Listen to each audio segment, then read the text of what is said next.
Subscribe करें और bell दबाएं ताकि कोई खबर रह न जाए। हाफिज साहब, आप बहुत ही कोई अहम बात कर रहे थे, फैक्ट एंड फिगर के साथ बात कर रहे थे, मुझे ब्रेक के लिए आपको रोकना पड़ा, प्लीज कंटिन्यू।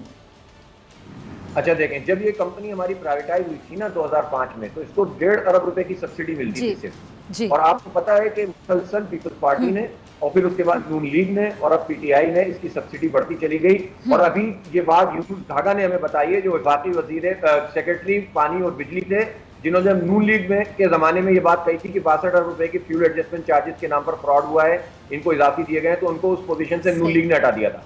अब इन्होंने जो रिटायर हो चुके हैं, उन्होंने कल ये बात बताई है कि 90 अरब रुपए की सब्सिडी दी है पीटीआई की हुकूमत ने 2018 से 2019 तक के इलेक्ट्रिक को। आप अंदाजा लगाइए, और फिर रेट भी बढ़ा रहे हैं, और फिर उसके साथ उनको $361 मिलियन खर्च करने थे 3 साल के अंदर। जब ये प्राइवेटाइज हुआ था, उन्होंने इसको प्राइवेटाइज होने के बाद ये नहीं किया, बल्कि उल्टे तांबे के ये तार ले गए और एल्यूमिनियम के तार डाल दिए, जिससे सिस्टम में प्रॉब्लम आ रही है। और बहुत टेक्निकल बातें हैं जो यहाँ पर मुनासिब नहीं है कि किस तरह इन्होंने बर्बाद कर दिया सिस्टम को, जिससे फीडर जो है वो ट्रिप नहीं होते और उसके नतीजे में अमवात हो रही हैं। अब आ जाइए आप इस बात पे कि इतने अरसे में अब 2 साल तो इनको हुए थे ना, तो नेप्रा के जरिए या खुद इनका लाइसेंस मंसूख करो, सीधी बात है, कौमी तहवील में लो।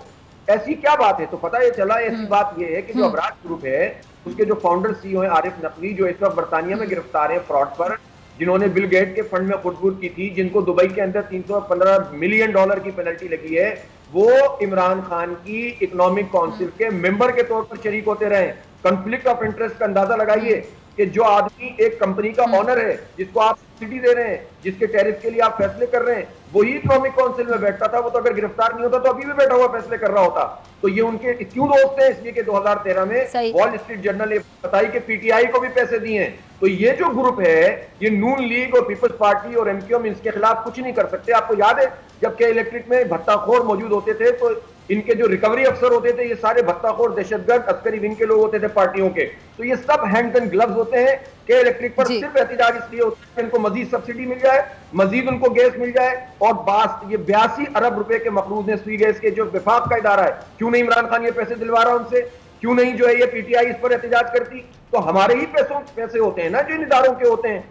तो मेरा ख्याल ये है कि इस पर अच्छा, कबल से जवाब लेती हूँ, क्योंकि सवाल कबल से आप पूछ रहे हैं, पीटीआई से सवाल पूछ रहे हैं। कबल, आपने बातें सुनी हाफिज साहब की, कह रहे हैं जी क्यों कार्रवाई नहीं की जाती, और पीटीआई से वो सवाल पूछ रहे हैं, हुकूमत से सवाल पूछ रहे हैं।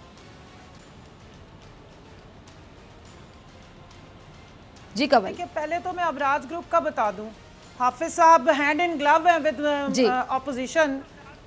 तो एक तो ये आवाज का बड़ा इशू है। अच्छा, तो इनको मैं जी आपकी आवाज आ रही है जी। न्यूयॉर्क टाइम्स एक बहुत बड़ा अखबार है जिसने अपने फ्रंट पेज पे ये छापा है कि जिस वक्त अबराज ग्रुप का ने टेंडर लेना था इसका, या के इलेक्ट्रिक का उन्होंने कॉन्ट्रैक्ट लेना था, तो नवाज शरीफ साहब को उन्होंने $20 मिलियन दिए, जिस प्रोग्राम भी किया है डॉक्टर मोहित पीरजा ने। और न्यूयॉर्क टाइम्स पे आज तक मियां मोहम्मद नवाज शरीफ के पास जो करोड़ के वकील रखे हुए हैं, ख्वाजा हारिस जैसे, उन्होंने किसी ने जाके अभी तक हर जाने का दावा नहीं किया। नहीं तो जो ऑलरेडी अरबों खरबोपति भी उनके 4 चांद लग सकते हैं दौलत को, तो वो जाके जरा बराए मेहरबानी चेक कर लें। इमरान खान साहब ने आज तक कभी किसी से ना रिश्वत ली है ना वो देते हैं। शौकत खानम या पीटीआई की पार्टी को किसी ने अगर फंड करने की कोशिश की है तो वो कोई भी XYZ हो सकता है, उसका अबराज ग्रुप हो या अनिल मुसरत साहब हो जो शहबाज शरीफ साहब के साथ भी उठते बैठते हैं, या कोई और हो, तो उसको आप नाम अलाइन करें और इसको ज़रा सवाल करें कि जिन्होंने टेंडर दिलवाया था और $20 मिलियन की रिश्वत ली थी नवाज शरीफ साहब ने, और न्यूयॉर्क टाइम्स ने ये छापा हुआ है, मैं आपको रेफरेंस दे रही हूँ, उनको ज़रा क्वेश्चन कीजिए। नंबर 2, 650 मेगावाट बिजली देनी होती है वफाक ने केई को, इस वक्त 1260 मेगावाट दे रही है। आज बुला के जो इन्फॉर्मेशन आ रही थी, मेरे ख्याल में आपने उसको नहीं है या फॉलो नहीं किया है, कि कैपेसिटी के डिस्ट्रीब्यूशन के सीरियस इश्यूज हैं, और तकरीबन 3.25 करोड़ के करीब आबादी है पूरे सूबे की, जिसमें से 2 करोड़ के करीब आबादी है कराची शहर की। और 30 सालों में माशाल्लाह, 45 सालों में, 40 सालों में इन्होंने मिलकर सब ने बिगाड़ा है, जिसको आप कह रहे हैं भूल जाओ। लेकिन 2 सालों में इमरान खान ने ये क्यों नहीं किया और वो क्यों नहीं किया। मेरे भाई आप इधर रहे हैं कराची में, एक ज़माने से आप लोग सियासतें कर रहे हैं। मेरे ख्याल में पहले जो हालात थे और उसके बाद अब जो हालात हैं, एक मिनट मुझे बात करने दें, मैंने आपको इंटरप्ट नहीं किया, आप सुन लें हौसले से। तो उस सारे मामले को मेरे ख्याल में पहले अगर उठा लिया होता तो इतने बुरे हालात ना होते। लेकिन फिर आपकी हमारे ऊपर ट्रस्ट करने का बहुत बहुत शुक्रिया, और ये मान लेने का, तस्लीम कर लेने का कि पिछले वाले इंतहाई नाअहल नालायक निकम्मे थे, सारा कचरा इन्होंने इकट्ठा किया, निज़ाम ख़राब किया, और अब आपके समेत इन सब की उम्मीद है पाकिस्तान तहरीक इंसाफ की हुकूमत से इंशाल्लाह हम आपको नाउमीद नहीं देंगे। ये मैं आज आपको बता रही हूँ। इनको आपने 40-40 साल आपका पॉइंट आ गया। हमें तो आपने कंवल के वक्त की कमी है, मुझे बाकी दोनों मेहमानों से भी कुछ पूछना। जी ठीक है कंवल, अब आपका पॉइंट आ गया, काफी डिटेल में आ गया। रुबीना से कुछ पूछना चाह रही हूँ। हुकूमत नाकाम हो गई है, तो ये हुकूमत भी आपको कामयाब होकर दिखाएगी और निजाम भी सीधा करके देगी। 3 रुपए कम करवा दें बस। अच्छा जी, अब मैं आपकी तरफ आना चाहूंगी रुबीना। 3 रुपए कम करवा दें बस, ये बड़ी मेहरबानी होगी आपकी। ये टैरिफ कम करवा दें। हाफिज साहब क्या कह रहे हैं? जरा मुझे उनसे कह, मेरे ही फोन मैं कह रहा हूँ ये 3 रुपए का इजाफा किया है ना। ठीक है जी। तो अच्छा रुबीना, मेरी बहन 3 रुपए कम करवा दें बस। अच्छा मैं रुबीना की तरफ, ठीक है मैं रुबीना की तरफ आना चाहूंगी। रुबीना, हाफिज साहब की जो पॉइंट्स थे सिर्फ इमरान खान साहब के हवाले से नहीं थे, वो तो सब पार्टीज को कह रहे हैं कि सबका किरदार रहा है और सभी रिस्पॉन्सिबल रहे हैं, उसका भी जरा जवाब दीजिएगा। साथ ही रुबीना मुझे ये बताइएगा जो JIT का मामला है, क्या अभी अदालत में हल होगा? उज़ैर बलोच की पूरी फैमिली दावा करती है कि फरियाल तारपुर समेत पीपल्स पार्टी की आला क़यादत उनके घर आती रही है, लेकिन JIT में किसी एक सियासतदान का नाम नहीं लिखा। साथ ही साथ सईद गनी साहब कहते हैं कि उज़ैर बलोच का हर सियासी जमात से राब्ता था। मैम कुछ तो मिसिंग लग रहा है इस JIT में। देखिए मैं ये कहूँगी कि कोई भी जो नवाज शरीफ साहब की इनकी फरमाइश पे उन्होंने नाम। जी बीबी आप मुझे सुन लें, मैंने आपको इंतजार किया, आप मुझे सुन लें। मैं ये कहूँगी कि जिस तरह से हर पाकिस्तान का शहरी जो है वो एक हक रखता है। आज PTI में भी बहुत सारे लोग बैठे हैं और उसी JIT का और उसी उज़ैर बलोच से कनेक्शन के लोग जो हैं वो PTI के साथ अलाए में बैठे हुए हैं। तो मैं ये कहूँगी कि वो बिल्कुल वजह है कि उज़ैर बलोच साहब जो है, क्योंकि इस तरह के जो क्रिमिनल लोग होते हैं वो किसी ना किसी तरह से किसी भी पार्टी के साथ वो अपनी एफिलिएशन बनाने की कोशिश करते हैं। लेकिन मैं ये कहूँगी इसका मतलब ये नहीं होता कि उनकी लीडरशिप जो है वो उनके साथ किसी भी पार्टी की इन्वॉल्व होती है इन चीज़ों में, या किसी भी तरह से आप उनको मोरद इल्ज़ाम ठहरा सकते हैं। बिल्कुल मैं ये कहूँगी क्योंकि लियारी पाकिस्तान पीपल्स पार्टी का गढ़ रहा है और वहाँ पर जो भी लोग थे वो तकरीबन आप देखें कि 99% लोग जो हैं वो पाकिस्तान पीपल्स पार्टी से ही उनका ताल्लुक था।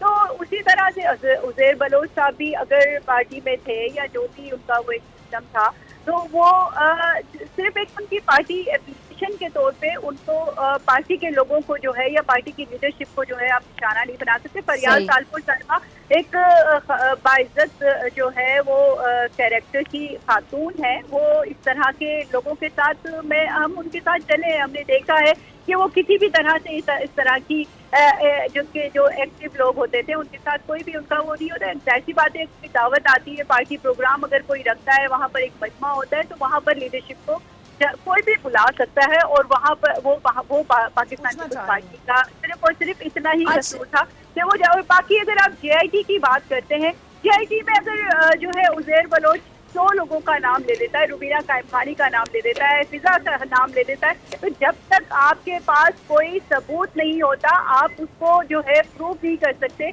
कि आप किसी के ऊपर भी जो है वो इल्ज़ाम लगा के उसको मुल्ज़िम करार कर दे दिया जाए। तो ये सारी चीज़ें हैं, JIT में अगर है तो इन्वेस्टिगेशन करें। अभी तक मिलिट्री कोर्ट में जो है उज़ैर बलोच साहब को। अच्छा रुबीना सॉरी मैं आपकी बात काट रही हूँ, यानी उनकी फैमिली आपको लगता है कैसे हवा में तीर चलाती रही कि यहाँ पर आके बैठती रही, फरियाल साहिबा वो नाम ले रही है, तस्वीर मंजर आम पर आई है उनके साथ, यानी ये सब कुछ आपको लगा कि ऐसे कह दिया गया?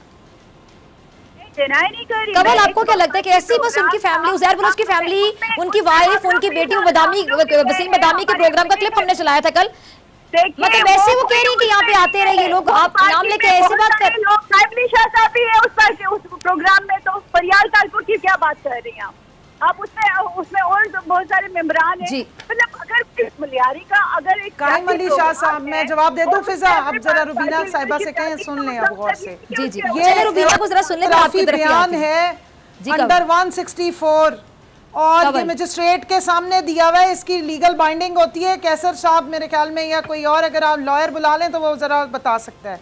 इसके मुताबिक वो कन्फेशनरी स्टेटमेंट आप सुना चुके होंगे। एक और पैराग्राफ है, ये पेज नंबर 7 पे। जनरल इलेक्शन 2013 में सेनेटर यूसुफ बलोच के जरिए फरियाल तालपुर से राब्ते में जिसने शाहजहां बलोच, जावेद नागौरी, अब्दुल्ला बलोच और सानिया नाज की पार्टी टिकट मेरे कहने पर दिए।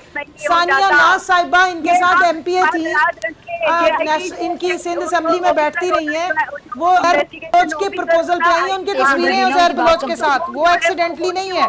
दूसरा, जरा कायम अली शाह साहब इतने इर्रिस्पॉन्सिबल, एक मिनट का आप और रुबीना फारिग किस्म के सीएम सिंध थे, उनको यही नहीं पता था कि जो बंदा क्रिमिनल है, जिसकी उनके पास सारी रिपोर्टें आ रही हैं, उसके वो बुलाने पर आ रहे हैं और अद्दी तालपुर भी साथ जा रही हैं।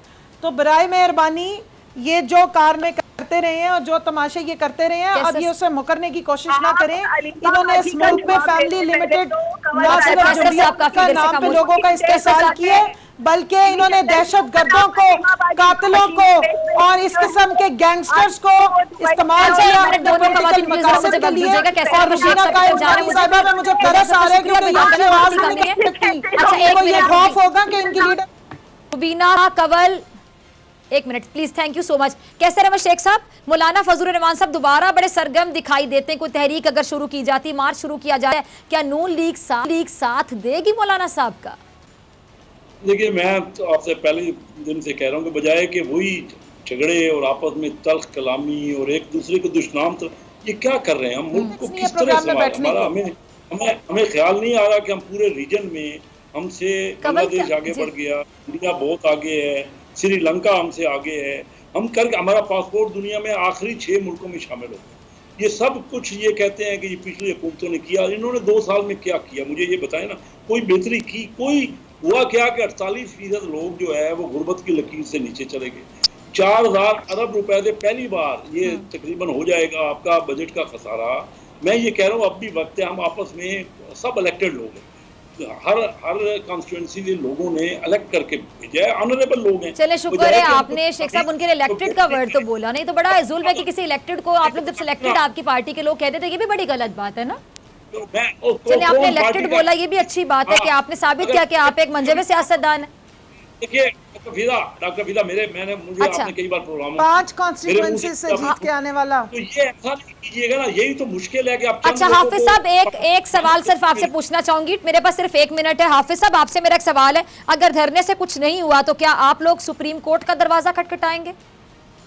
ऑलरेडी हम सुप्रीम कोर्ट में गए हुए हैं और हम एक रिफ्रेश पिटीशन भी अब दाखिल करेंगे। और मैं आपके तवज्जुह से आज बहुत जिम्मेदारी से चीफ जस्टिस साहब जो कराची से ताल्लुक रखते हैं उनसे दरखास्त करता हूं कि वो इस मसले के ऊपर नोटिस लें और इसको हेयरिंग करें, ताकि इनको कैफरे किरदार फॉरेंसिक ऑडिट करें, ताकि सबका पता चल जाएगा कौन कितना धुला हुआ है, और फिर कराची के शहरियों को रिलीफ दें और फौरी तौर पर 3 रुपए का इजाफा वापस करवाएं। सब्सक्राइब करें और बेल दबाएं ताकि कोई खबर रह न जाए।